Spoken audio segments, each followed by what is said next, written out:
Good morning. Good morning. The two cameras going. One and two. They taught you something in school? They taught me something in school. How to count. I can even go to 3. So, Hans Comyn, you got a message from a guy yesterday evening? Well, I talked with Chris, who lives in a small town around Toronto, and he's 28, something like that. Been together with a girl for about 7 years, working. He has a job in Walmart, and he has a growing sense of not being fulfilled. It's been hearing some of our stories, some of the other guys' stories, and just with the years, he's been feeling like there must be something bigger and more adventurous than this. The relationship is kind of good, the job is kind of good, but not really. Like a blanket that covers him, but not quite. Yes. And so he called me, and or we got in contact. I got on a call with him, and he made a commitment to get out of it. He says, by the end of the year, I will be in Japan, because he really loves the more. Free of the girlfriend? Yeah, he broke up with the girlfriend. He said it's not as great as he would like it to be. He's going to give up his job, and Just headed to Japan? yeah. And I said, what are you going to do? I don't know yet. That's so great, man. Yeah, That's so great. We talked about that actually. Talked about because he's been in Japan before, and he spoke about the honor, and the way he feels there, how people, he feels more respected, more spacious. And Yes. I could totally relate to that, I could totally relate to that culture of honor and taking the other in consideration. But it's great, man, because he's we had Lungisani or Anthony, they're 18, 19, and I told, and they make a big decision. Lungisani goes from South Africa to Poland. Anthony leaves home. And in a way, Chris is even a more courageous step, because he has 10 years of conditioning into this is the right way, He's in a traditional relationship. He has the job. He has money. He's gonna give that all up. So he has more to lose in a way than those very young guys. So I think it's I saluted him. I salute him, Chris, to make that commitment. To say fuck one short precious life. This is not great enough. I'm gonna risk something. I love it, man. Yeah, it really gets me going, because we get so conditioned for mediocrity. We get so conditioned to tolerate a life that's okay, that's good enough, maybe. And it's not about that particular girlfriend or that particular job, but it's about how alive we feel inside. And, if we don't feel a great call to adventure or a great call to honor, or both in our lives, I think there's a lot of negative consequences that come from that. Because one thing we can do, and we actually started this morning dialogue about 3 months ago talking about this. We talked about addiction.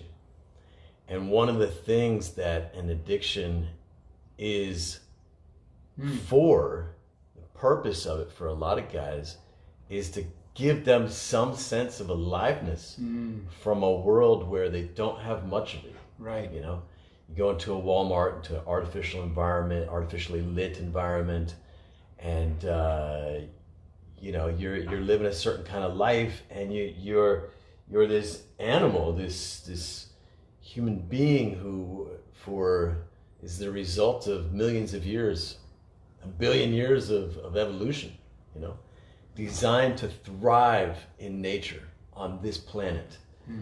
And we're in all these artificial environments, and we're oftentimes living a life that takes our aliveness level way down. And so we look to things that are poor substitutes, whether it's Netflix or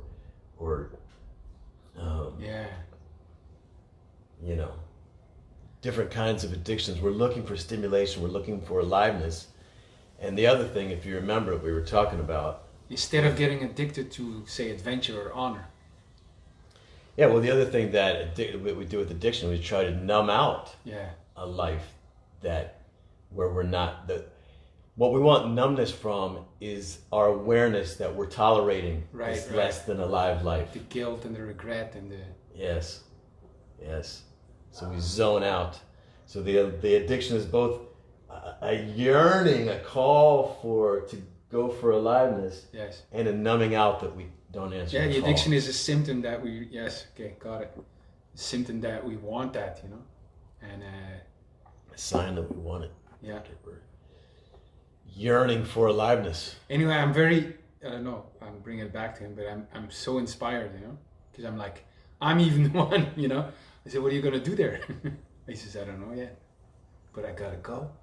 Yeah. Yeah. And I think that's brave, man. That's brave, and it's needed. And I think it's a great example. At least once in every man's life, he's got to pull up the anchor, sail off into the unknown. Yes.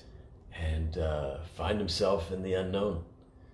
Discover himself anew in a new world. Yes, at least you know them. You know what's out there. Zan has a phrase called, it says, every great life has a great renunciation. You know, to renounce whatever you're living in and go and experience something different.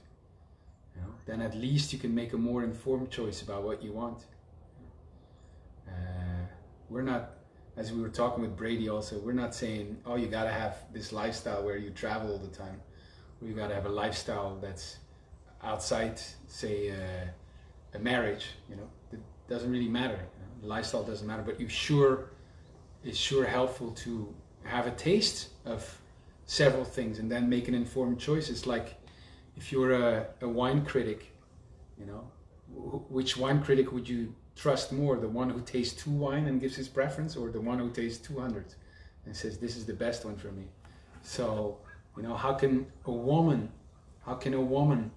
you're gonna marry, how will she trust you if you haven't seen something else, you know? How could she trust you if you haven't had some sense of adventure, you know? How could she trust you if you don't have access to other women, you know? What's your yes worth if you can't say no, you know? Yeah, and how much aliveness are you bringing, you know? If you feel inside that you are settling, that you are tolerating, that you are just, you know, society gives us this message in many ways that we just have to, quote unquote, settle down, just grow up, just become responsible. You know, becoming someone who takes on responsibility, becoming someone who's responsible, these can all be great things.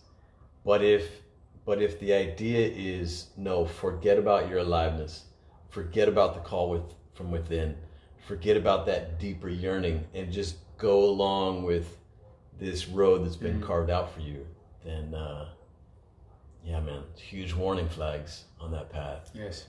Down the road, you know, you get married to someone you're only kind of half interested in, you have a job you're only half interested in. What do you model for your children, you know? What do you bring to your wife? You know, I'm sure there's health ramifications to that as well. Yeah, it must be a hell, yeah, you know, and the trouble is not the marriage, is not, you know, it's that we go into it assuming that's what we need to do, supposed to do, without making a deliberate, informed, real choice, you know, without sacrificing, for example. That could be great, you know, but we're just slipping into it like we slip into relationships, you know. How many times do I talk to guys and and they're together with a girl, and they say, so you're together, your boyfriend? Yeah, like slipped into it. What? You slipped into it? And that's a sure recipe for disaster, you know. And that's what we often do. We slip into things, we glide into them without really making deliberate, conscious choices. And yeah. I saw this quote yesterday that said, "A free man chooses, a slave obeys." Or a slave obeys and a free man chooses. But a lot of times we just become slaves to our habits, slaves to what's comfortable, slaves to the conditioning of society. Yeah. And we're just going along because it's what's comfortable today, Yes. and then tomorrow, and then the next day. It does require courage to say stop, you know, to not slip into that, to not give in, you know. And if you have given in, to fight back, you know. I'm imagining Chris, you know, that's not an easy thing. He's 10 years into conditioning. He Probably has a lot of people in his life who are going to warn him not to go. Yes. What are you doing? You were on a good path. Yes. What's going to happen in Japan? How are you going to make money? Like, they're going to map all of their fears of the unknown onto him. Yes. So, big step, man. I salute you again, Chris, for doing this, making that commitment. You know, I invited him also to... Maybe we'll see him in Japan. Yeah, because I would love to go back, you know. But yeah, it's so, you know, the more we get trained in it, the bigger the nest grows, the harder it is to jump out, you know? Or the bigger the prison. And so he's making a big leap, which yeah, I think it's fantastic. I'm ready to make a leap into unknown parts of Brazil. You got your ticket, right? You're going back to... I go to Spain? Lisbon in 2 weeks. I want to see my parents. It's been almost a year now, I think. I want to see my parents as well. Yes. But when you take off for Europe, I've been thinking about getting a ticket to the north or northeast of Brazil, where I've never been, where it's a bit more wild.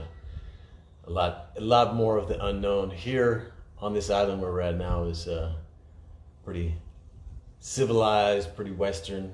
As German as Brazil gets. Yeah, it gets a little bit more German than this, actually. Yeah. You go someplace like Joinville. Yeah.